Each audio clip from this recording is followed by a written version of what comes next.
In this video, we will learn how to use layer navigation in Tumpixel.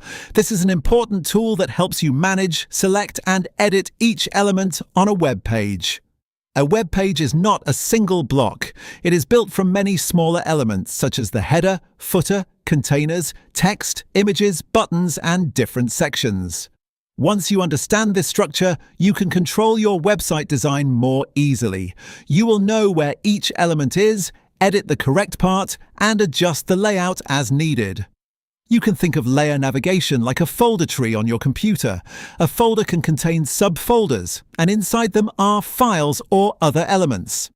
If you have used Photoshop or Figma before, layer navigation is similar to the layer system. Every element on the website has its own position in the structure tree. The first way to use layer navigation is through the left panel. In a newly created website, you will usually see basic elements such as the global header and global footer.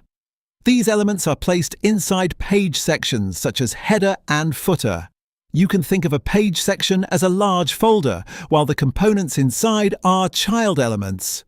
When you right-click an element, you will see many actions such as duplicate, copy, cut, paste, delete, or add a new component before or after the current element. In this example, we select Component Settings. This is a common action because most content and design changes start from this area. When Component Settings is opened, Tumpixel automatically highlights the selected element in the editor. This helps you know exactly which part you are editing.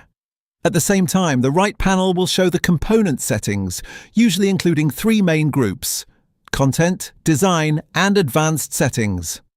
For beginners, the number of settings may feel overwhelming. But you do not need to understand everything at first. By learning a few key settings, you can already edit most website layouts. The second way to open layer navigation is by using the small menu at the bottom of the editor. This menu contains tools related to the current page. We select Inspector. A separate layer navigation window appears, and you can drag it anywhere on the screen for a more convenient workflow. This is very useful when working with pages that have many elements, or when you want to view the canvas and manage layers more flexibly at the same time. When you select an element in the inspector, its settings will also appear in the right panel, just like when using layer navigation from the left panel. You can also work directly inside the editor. When you hover over an element, Tumpixel shows quick actions such as settings, duplicate, cut, paste, or move up and down. In the final example, I delete an element. You can delete it directly in the editor or right-click the element in layer navigation and choose Delete. In summary, layer navigation is a core tool that helps you control the website structure in Tumpixel. Once you master it, you can edit layouts faster, more accurately, and more professionally.